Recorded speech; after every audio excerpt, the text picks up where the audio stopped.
இந்த மாதிரி ஒரு குழம்பு வச்சு பாருங்கள், அவ்வளோ டேஸ்ட்டாக இருக்கும். நமக்கு சட்டி கூட மிஞ்சாது. நான் சுக்கு பொடி எடுத்திருக்கேன், கொஞ்சோண்டு கருவேப்பிலை, 4 பல் பூண்டு, ஒரு வெங்காயம், 1 டீஸ்பூனு ஜீரகம், 1 டீஸ்பூன் மிளகு, ஒரு 1 டேபிள் ஸ்பூன் அளவுக்கு தேங்காய், ஒரு கைப்பிடி அளவுக்கு முடக்கட்டாங்கீரை,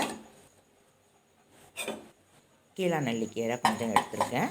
இதுதான் கீழா நெல்லிக்கீரை. இது வந்து அடிப்பக்கமாக வந்து நமக்கு காய் இருக்கும் கீழ் சைடில், அதனால் வந்து இது கீழா நெல்லிக்கீரைன்னு சொல்லுவாங்க. இப்படி தான் இருக்கும் கீழா நெல்லிக்கீரை. இது ரொம்ப நல்லது உடம்புக்கு. நம்ம கீரைங்களோட கொஞ்சம் கொஞ்சம் சேர்த்து வச்சு நம்ம சமைச்சி சாப்பிட்டுக்கலாம். நமக்கு மஞ்சக்காமலை எல்லாம் வராது, வயிற்றில் இருக்கிற புண்ணெல்லாம் ஆற்றிடும். இந்த மாதிரி சாப்பிட்டீங்க அப்படின்னாக்க, நம்ம வந்து டெய்லி சாப்பிடல அப்படின்னாலும் கூட மாதத்தில் ஒரு வாட்டியோ வாரத்தில் ஒரு வாட்டி அப்படி கூட நம்ம எடுத்துக்கலாம். இது வந்து நிறையா கிடைக்கும் இந்த கீழா நெல்லிக்கீரை. இதெல்லாம் வந்து அரைக்கிறதுக்கு, இது வந்து தாளிப்புக்கு ஒரு தக்காளி, ஒரு வெங்காயம், ஒரு 5 பல் பூண்டு, புளி வந்து கரைச்சி வச்சுக்கலாம். இப்போ முதல்ல வந்து நம்ம வதக்கி எடுத்துக்கலாம்.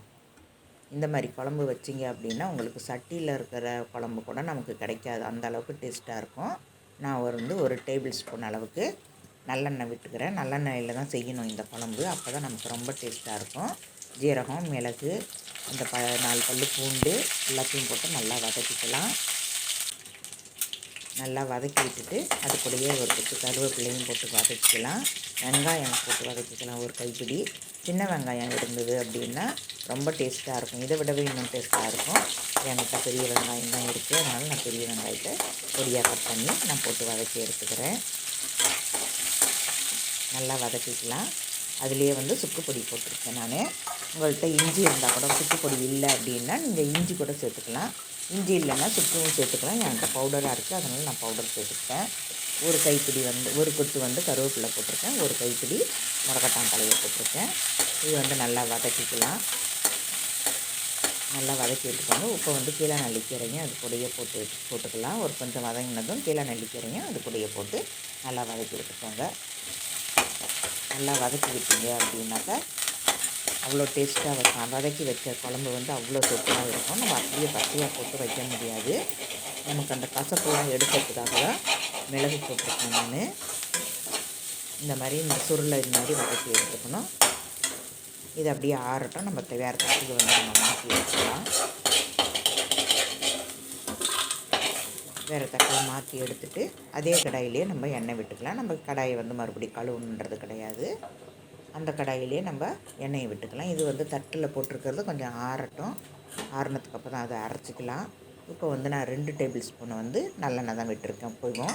இந்த குழம்புக்கு வந்து நமக்கு நல்லெண்ணெயில் தான் எல்லாமே செய்யணும். 1/4 டீஸ்பூன் வந்து ஜீரகம் போட்டிருக்கேன். உங்களுக்கு தேவை அப்படின்னாக்கா 2 3 ஒரு பிஞ்சு அளவுக்கு நம்ம வந்து வெந்தயம் போட்டுக்கலாம். ஒரு பிஞ்சு அளவுக்கு போட்டுக்கோங்க, நிறையா போடாதீங்க. இல்லை தாளிப்பு வடகம் இருந்தாலும் தாளிப்பு வடகம் போட்டுக்கலாம். கடுகு போட்டு தாளிக்காதீங்க, அது வந்து டேஸ்ட் வேறு மாதிரி கொடுத்துரும். இப்போ வந்து ஒரு கொத்து கருவேப்பிலையும், நான் வந்து 5 பல் பூண்டு எடுத்துருந்தேன், அதை வந்து நான் கட் பண்ணி போட்டிருக்கேன், ரொம்ப பெருசு பெருசாக இருக்குது அப்படின்ட்டு. ஒரு வெங்காயத்தையும் பொடிசாக கட் பண்ணி அதையும் வதக்கி எடுத்துக்கலாம். நம்ம வந்து வடகத்தில் இருக்கும் நமக்கு கடுகு. இப்போ வந்து 1/2 டீஸ்பூன் வந்து நான் உப்பு போட்டு நல்லா வதக்கிக்கலாம். வதக்கி விட்டுட்டு இதிலையே தக்காளியும் போட்டு நம்ம வதக்கிக்கணும். நம்ம ஒரு தாளிப்பு வடகத்தில் வந்து கடுகு இருக்கும், அது வந்து வெங்காய சாறில் கொஞ்சம் ஊறி வரும். அப்போ வந்து நம்ம தாளித்தோம் அப்படின்னா அது நல்லா இருக்கும். உப்பை வந்து நம்ம கடுகு போட்டு நம்ம தாளிக்கக்கூடாது. இப்போ வந்து தக்காளியை வந்து நான் பொடியாக கட் பண்ணி அதையும் சேர்த்து நல்லா வதக்கி எடுத்துக்கலாம். நல்லா வதக்கி எடுத்துக்கோங்க. நல்லா வதக்கினீங்க அப்படின்னா தான் நமக்கு வந்து டேஸ்ட்டு கொடுக்கும். இதுலேயே வந்து நான் 1 டேபிள் ஸ்பூன் அளவுக்கு நான் மிளகாய்த்தூள், வீட்டில் அரைச்ச மிளகாய்த்தூள் தான் போட்டுக்கிறேன். இதுலேயே தனியாலாம் சேர்த்து போட்டு அரைச்சிருக்கோம். ஒரு 1/4 டீஸ்பூனு மஞ்சள்தூள் போட்டுக்கலாம். அதையும் போட்டு நல்லா வதக்கி எடுத்துக்கலாம். நல்லா வதக்கிக்கோங்க. இப்போது நல்லா வதக்கி விட்டுட்டு நம்ம புளி தண்ணியை விட்டுக்கலாம். கரைச்சி வச்சுருக்கிற புளி தண்ணியை அப்படியே விட்டுடலாம். அப்படியே பார்த்து மெதுவாக ஊற்றிக்கோங்க. அடியில் வந்து டஸ்ட்டு இருக்கும், அந்த டஸ்ட்டு அப்படியே நிப்பாட்டிக்கலாம். இப்போ தேவையான அளவு தண்ணி இது கூடயே விட்டுக்கலாம். நான் கொஞ்சமாக தண்ணி விட்டுருக்கேன், ஒரு 1/2 கிளாஸ் அளவுக்கு தண்ணி விட்டுட்டேன் கலந்துட்டுருக்கும்போது. இப்போ வந்து உப்பு எனக்கு பத்தலை, அதனால் மறுபடியும் ஒரு 1/4 டீஸ்பூன் போட்டிருக்கேன். நான் மொத்தம் 3/4 டீஸ்பூன் போட்டிருக்கேன். இதை வந்து அப்படியே வந்து நம்ம மூடி வச்சு கொதிக்க விட்டுக்கலாம்.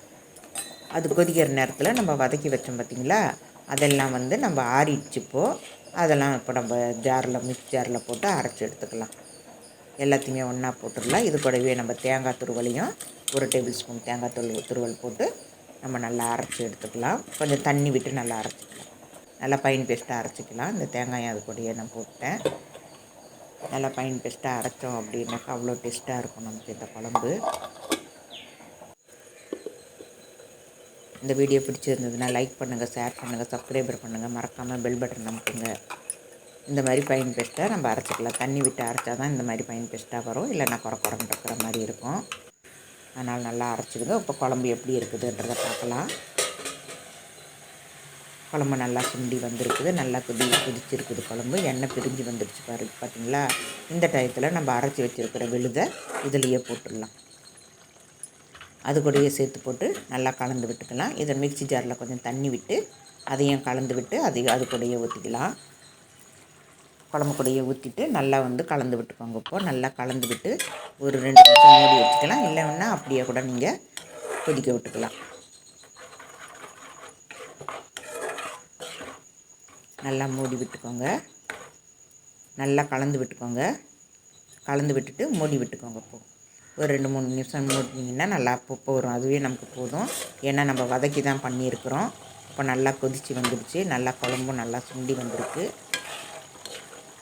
இந்த டயத்தில் உங்களுக்கு வெல்லம் வேணும், கொஞ்சோண்டு வெல்லம் போட்டால் நல்லா இருக்கும் அப்படின்னு வெல்லம் டேஸ்ட்டில் சாப்பிட்றவங்க கொஞ்சமாக வெல்லம் போட்டு நம்ம போட்டுக்கலாம். ஒரு 1/4 டீஸ்பூனு நாட்டு சர்க்கரையோ வெல்லமோ அப்படி போட்டு சாப்பிட்டுக்கலாம். நான் வந்து எதுவும் போட்டுக்கல. அப்படியே தான் நான் வந்து குழம்பு வச்சுருக்கேன். ஆனால் இதில் கொஞ்சம் கூட கசப்புன்றதே நமக்கு வராது. இப்போ கொஞ்சம் நேரம் ஆகிடுச்சு. நான் இப்போ வந்து வேறு பாத்திரத்துக்கு ட்ரான்ஸ்ஃபர் பண்ணி மாற்றி விட்டுடலாம். நான் வேறு ஒரு கிண்ணத்தில் மாற்றி எடுத்துக்கிறேன்.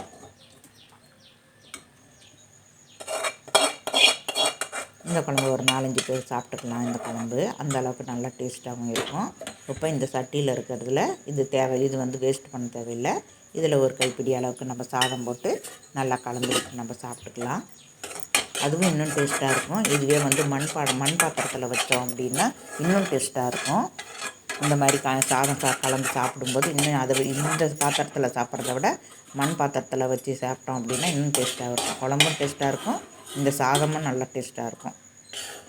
நீங்களும் ஒரு வாட்டி செஞ்சு பார்த்துட்டு எப்படி இருக்குன்றதை கமெண்ட் பாக்ஸில் சொல்லுங்கள். இது கூட வந்து நான் முட்டை பொரியல் பண்ணிக்கலாம்னு நினச்சேன். முட்டை பொரியல் பண்ணல. இப்போ உடனே வந்து உங்களுக்கு காட்டணுன்றதுனால நான் வந்து வத்தல் வச்சு நான் சாப்பிட போகிறேன். இது கூட நமக்கு எது வேணாலும் தொட்டுக்கிறதுக்கு நம்ம எது வேணாலும் செஞ்சு சாப்பிட்டுக்கலாம். பொரியல் இருந்தாலும் பொரியல் வச்சு சாப்பிட்டுக்கலாம். முட்டை ஆம்லெட் போட்டு கூட சாப்பிட்டுக்கலாம். நான் இப்போ வந்து வத்தல் தான் வச்சு சாப்பிட போகிறேன். இதுக்கு வந்து நமக்கு எதுவுமே தேவையும் படாது. அது நமக்கு சைடிஷ் வேணும் அப்படின்றதே நமக்கு தேவைப்படாமல் இருக்கும். அவ்வளோ டேஸ்டியாக இருக்கும் இந்த குழம்பு. நீங்களும் ஒரு வாட்டி செஞ்சு பார்த்துட்டு எப்படி இருக்குன்றதை கமெண்ட் பாக்ஸில் சொல்லுங்கள். தேங்க்யூ.